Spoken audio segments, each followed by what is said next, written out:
What's going on, everybody? The Iceman here on Iceman's Return YouTube channel on this Sunday, May 29th. Happy Memorial Day to all. AEW's Double or Nothing pay-per-view tonight. There was an issue with MJF, Michael Jacob Friedman, who was supposed to show up at a fan fest on yesterday. He no-showed. There were reports that AEW couldn't get in contact with him. But I do believe that Tony Khan and him finally have talked, and he will show up for the pay-per-view tonight, which is going to be a long night of wrestling. AEW's pay-per-views are usually pretty darn long, and there are a lot of matches. And if I forget a match talking about this, I apologize, but there's so many, and I'm really actually doing it off the top of my head. But I will start off with MJF and Wardlow. What happens in this match? It's time to pull the chain and give the fans what they want to see. Wardlow is a fan favorite, and I think AEW, unless they're going to kiss the butt of MJF to try to keep him, because he repeatedly said he wants to go to WWE, Wardlow should win this match. There also was an added match on Rampage when we saw the new TNT title, which I like the purple in that. It's going to be Ethan Page. It's going to be Scorpio Sky, the TNT champion, and Paige Van Zandt against Frankie Kazarian, Sammy Guevara, and Ty Conte. This is an interesting match, to say the least.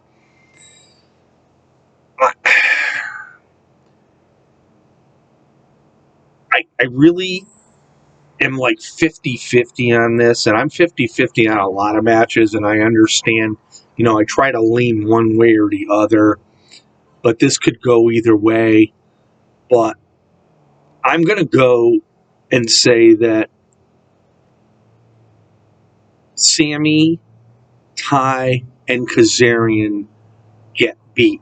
Now, who gets pinned in this match, I'm not sure, but I'm going to go along with Scorpio, Ethan, and Paige Van Zandt.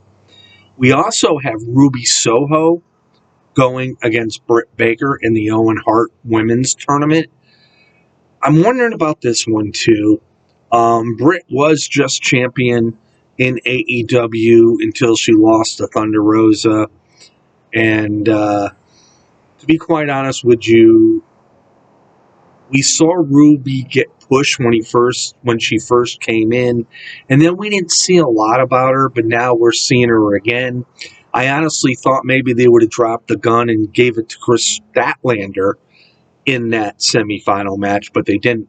I'm going to go on a limb and say Ruby Soho comes out on top in this match, which leads to the men's match. Adam Cole and Ring of Honor TV champion Samoa Joe. This should be a fun match, but here's the deal. Samoa Joe has nothing really to lose in this, and Adam Cole, he's gone into main events, and he came out empty. So I'm thinking Adam Cole finds a way to beat the Samoan submission machine, Samoa Joe. So Adam Cole gets the victory here. We have the trios match of Pac,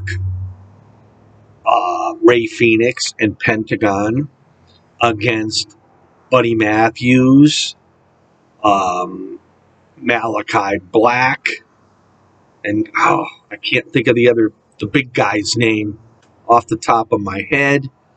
For me, it seems like Pac is only around when it comes time to a pay-per-view.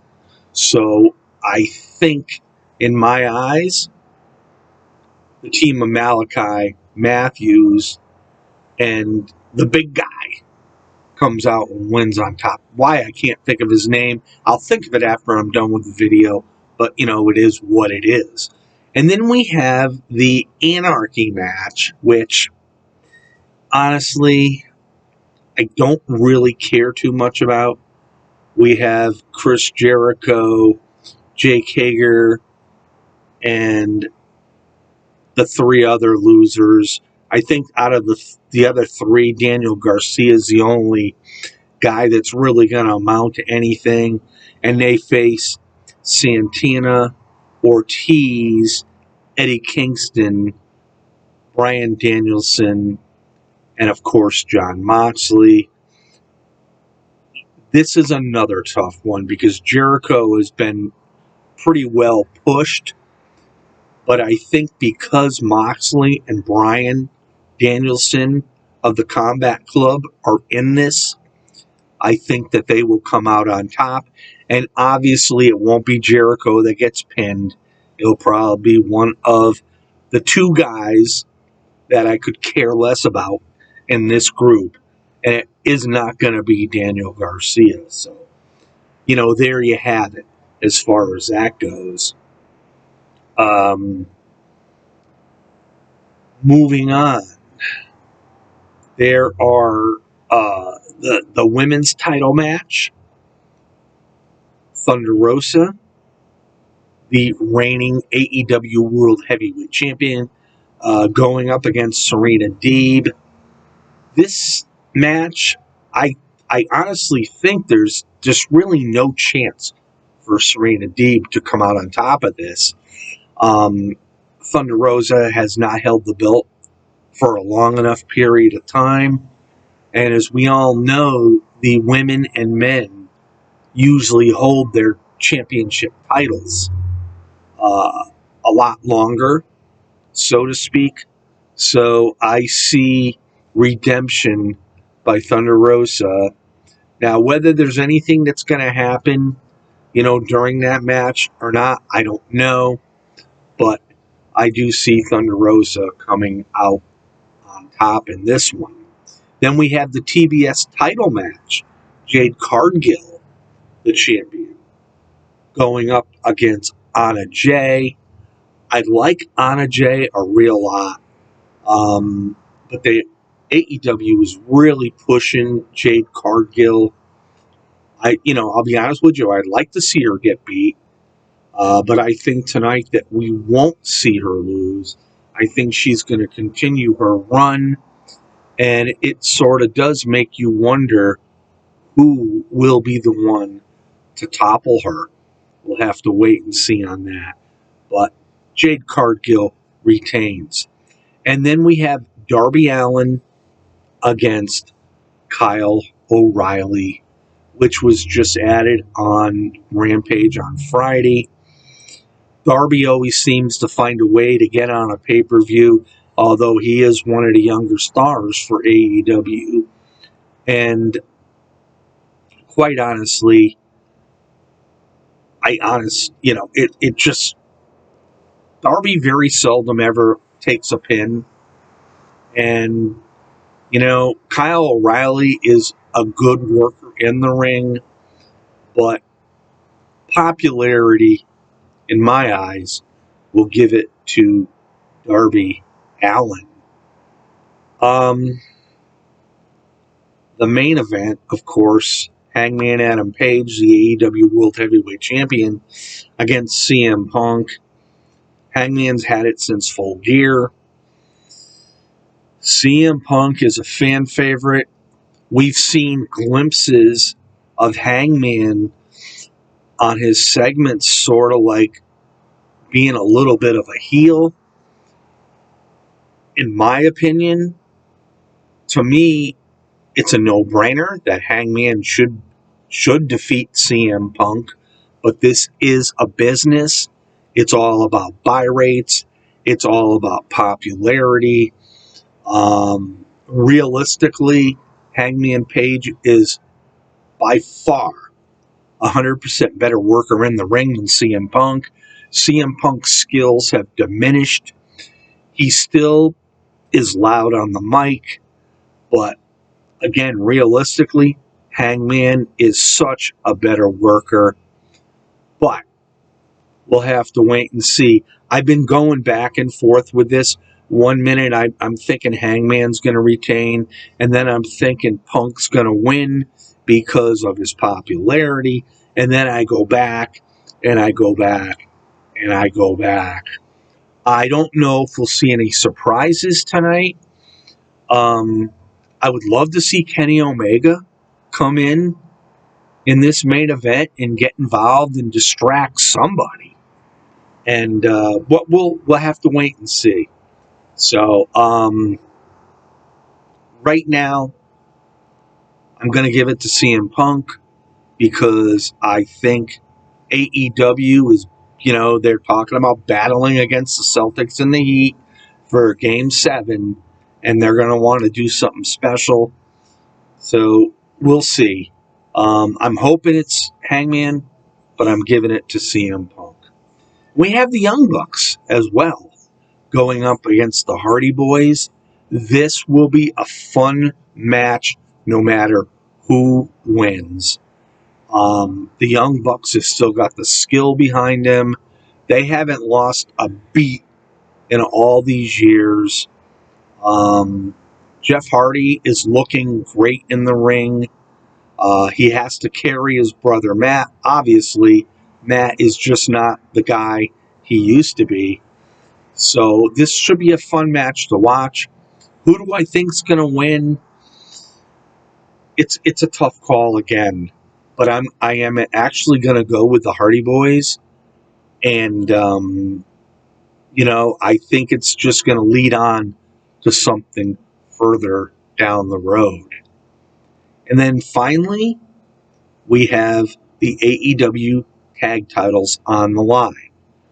Keith Lee, Swerve Strickland, Powerhouse Hobbs, Ricky Starks, and we have the tag champions Jungle Boy and Luchasaurus. I do think this title will change tonight.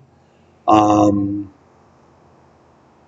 think it's time, and plus the fact Jungle Boy and Luchasaurus has not really defended those titles much as of late. To predict the winner, I think the popularity of Swerve and Keith Lee is above and beyond right now in AEW, and I do say they do come out on top. And what will probably happen is they will end up pinning either Hobbs or Ricky Starks to get that title. So there you have it on this Sunday, May 29th. It's going to be a really long night.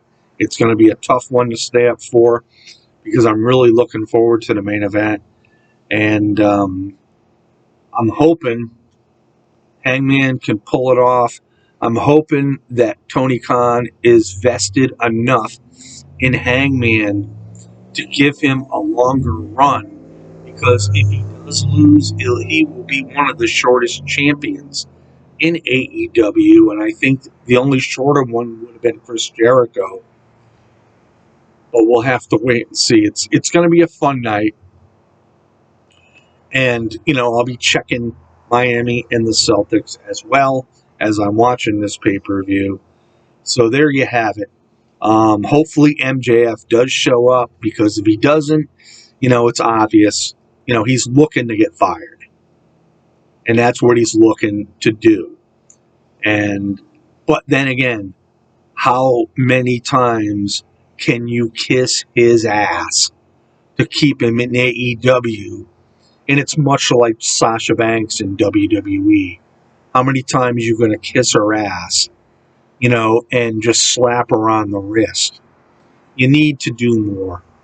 So anyway, MJF is a great young talent, but the bottom line is, in 2024, he claims once his contract up, he's gone. Let him go. There's no control over it. Just let him go. This is the Iceman here on the Iceman's Return YouTube channel. Peace out, everybody, and we'll see you next time.